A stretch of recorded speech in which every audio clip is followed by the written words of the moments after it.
ನಡು ರಸ್ತೆಯಲ್ಲೇ car bike ನಡುವೆ fight ಶುರುವಾಗಿದೆ. ಒನ್ ವೇ ನಲ್ಲಿ ಬಂದ ಸವಾರನ ವಿರುದ್ಧ ಆಕ್ರೋಶ ವ್ಯಕ್ತವಾಗಿದೆ. ಬೈಕ್ ಕಾರು ಮುಖಾಮುಖಿಯಾಗಿ ರಸ್ತೆಯಲ್ಲೇ ಹೈಡ್ರಾಮಾ ಸೃಷ್ಟಿಯಾಗಿದೆ. ಬೆಂಗಳೂರಿನ ಶಿವಾನಂದ ವೃತ್ತದಲ್ಲಿ ನಡೆದಿರುವಂತಹ ಘಟನೆ ಇದು. ಟ್ರಾಫಿಕ್ ಪೊಲೀಸ್ ಎಂಟ್ರಿಯಿಂದ ಈ ಕಿರಿಕೇನಿತ್ತು ಅಂದ್ರೆ ಜಗಳ ಏನಿತ್ತು ಅದು ಬಗೆಹರಿದಿದೆ. ಬೈಕ್ ಸವಾರನ ಹಿಂದಕ್ಕೆ ಕಳಿಸಿದ್ದಾರೆ ಟ್ರಾಫಿಕ್ ಪೊಲೀಸ್.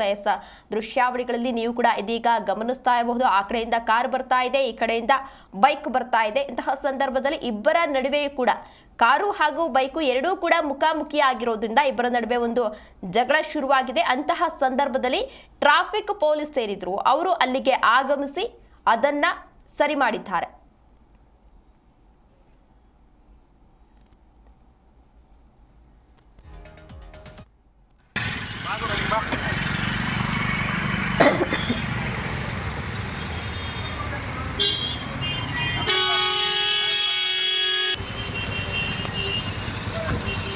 ಬಂದ್ಬಿಡಿ ನೀವು.